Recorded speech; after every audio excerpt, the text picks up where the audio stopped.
the Russians, they can't seem to get it that if you bring the same stuff to the same place where it was just destroyed, it will be destroyed again. But the fundamental, the Russian plan is Soviet in nature, and that Soviet centralization that is based on basic distrust, that only generals can make decisions, is what's crushing Russia at this point. And so at the same time, we're seeing some great things. We got 3 more ships coming out of Odessa with upwards of 60,000 tons of grain. Now, that means so between 4 ships, 86,000 tons of grain. That might sound like a lot, but the reality is there were supposed to have been 25 million tons that was shipped out, and there's still 20 million tons that didn't get shipped out. I don't know how many of those were destroyed by the Russians or stolen by the Russians. But as I've said, there's still so much to do in that area as far as getting grain out. One, because it's going to jumpstart the Ukrainian economy, but also 2, is it's going to feed the world, and it's going to bring many of the nations in the Middle East and in Africa are being held hostage by Russia in this way. And so it's also delivering them. So continue to pray for that. I mentioned with Russia having to move their limited resources to back up Kherson, but also focusing strictly on the area northwest of Donetsk city in the east and Bakhmut.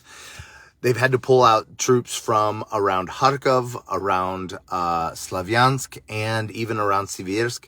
And so around Slavyansk, the Ukrainian forces were able to take 2 villages back.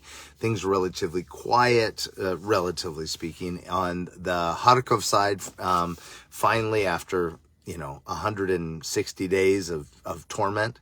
So continue to pray for those areas, but pray because, again, there's still a mandatory evacuation on the Donetsk oblast region, because the Russians, they have somewhere between 5 and 7 battalion groups attacking towards Bakhmut, just insanely. They're pushing really hard. They're not really making any they're making incremental movement, but on the Donetsk city side, that line has been held since 2015. Ukraine had some extremely well defended positions, particularly around, there's a coal mine there, has an exhaust shaft, and that particular spot was considered one of the most well-defended spots, and the Russians, through massive loss of life, massive sacrifice of humanity, apparently were able to push Ukrainians out of that. So pray that the Ukrainian line in that area can hold. But again, man, Russia is so much closer to the edge than anybody wants to admit. As far as I mentioned the other day, that upwards of 80% of all Russian troops can't fight.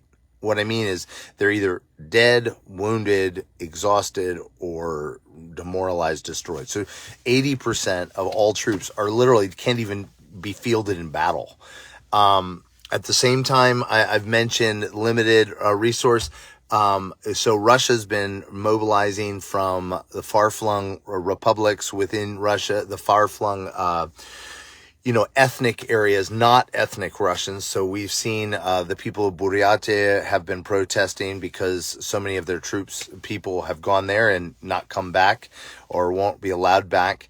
But now there's reports that the people of the Chuvash Republic, their soldiers are not even being paid. Russia's running out. It's hard to imagine.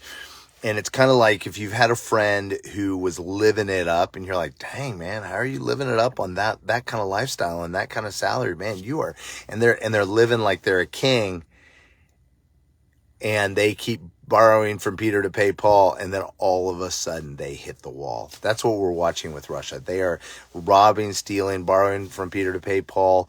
They're seeing plummeting gas sales, right? Because they're cutting Europe off. Well, that means no income. At the same time, China and India are they're switching from buying from Russia to buying from Iran. And Saudi Arabia. And so as a result, Russia's really, really, really running out of options. And this is really concerning, not from a nuclear side. Don't get it twisted. From a collapse side, guys, a collapse of Russia is not a good thing. It's not good for the people of Russia. It's not good for the world. And we really need to pray, as I've said again and again, for the Daniels to arise in the midst. Some of you guys have talked about, and pray that so as I mentioned, there's really kind of three factions. There's the party of war, right? The war hawks like Kadyrov of Chechnya and Girkin of the Donetsk People's Republic. That are just like war at all costs, take all of Ukraine, take Poland, take Germany, like all in, right? Medvedev saying just a couple days ago that Russia needs to take all of Georgia. That party is just pushing so hard. On the other side, I mentioned is the peace party, and you can call it peace, but it's not peace.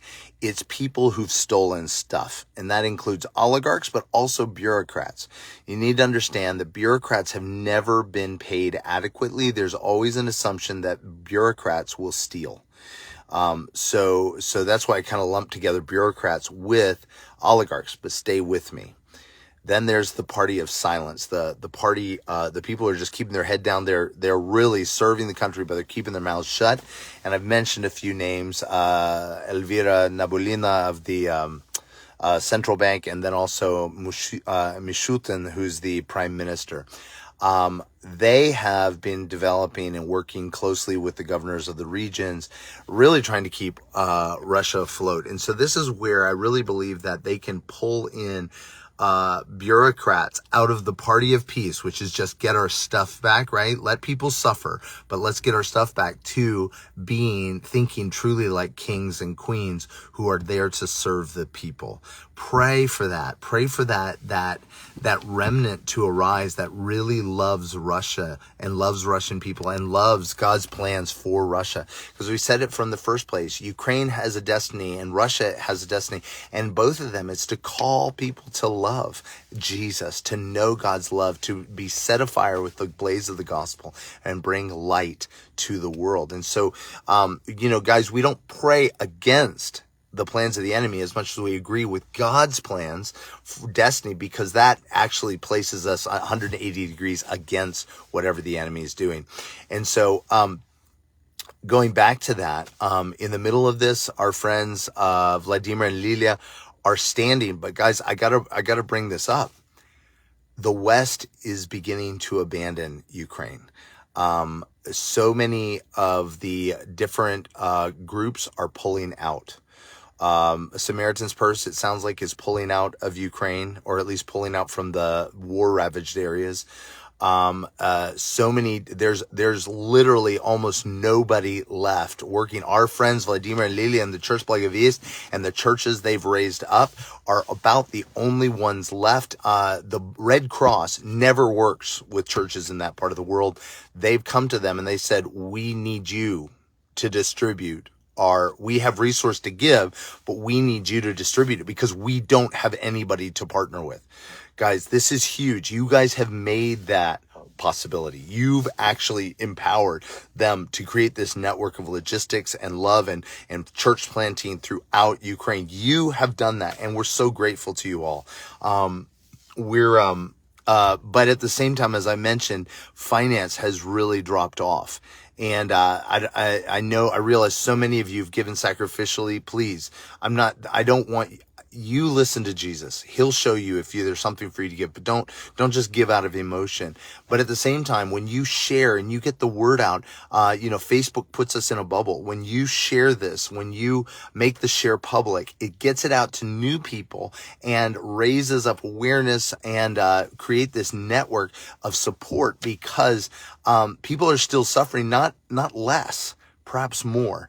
And the need is not less, but even greater, especially as, in the West, we're so often have a limited, attention span, right? We're like, I don't know, I'm good. Let's move on to something else. So really pray, that God would raise up resource, for Vladimir and Lilia and the Church Благовест, and to get out to a fresh wave. Yes, a fresh wave of help, fresh voices, fresh people who haven't been able to be a part. Again, please, so many of you have given sacrificially. You've given the widow's mite. Don't ever hear pressure from me. You get to hear Jesus. It's his money. It's his source. But at the same time, when you help raise up the word, it's big. So I've got good news. On Monday, we're going to be doing an interview at 1 p.m. Eastern Standard Time, New York time. We're going to be doing an interview with Vladimir and Lilia. You're going to want to be a part of it. They've got so much to share, so many amazing testimonies of what God is doing. They're ministering to thousands. They're seeing the gospel preached to thousands receiving the gospel, being transformed. I mean, the trauma these people have been through, only the gospel is enough. And so guys, you're not going to want to miss that interview with them, especially. And we're going to be trying to work on all of you all who have given. We're going to be trying to put together something, maybe an email going out that's going to give some more information on what has happened, what your gifts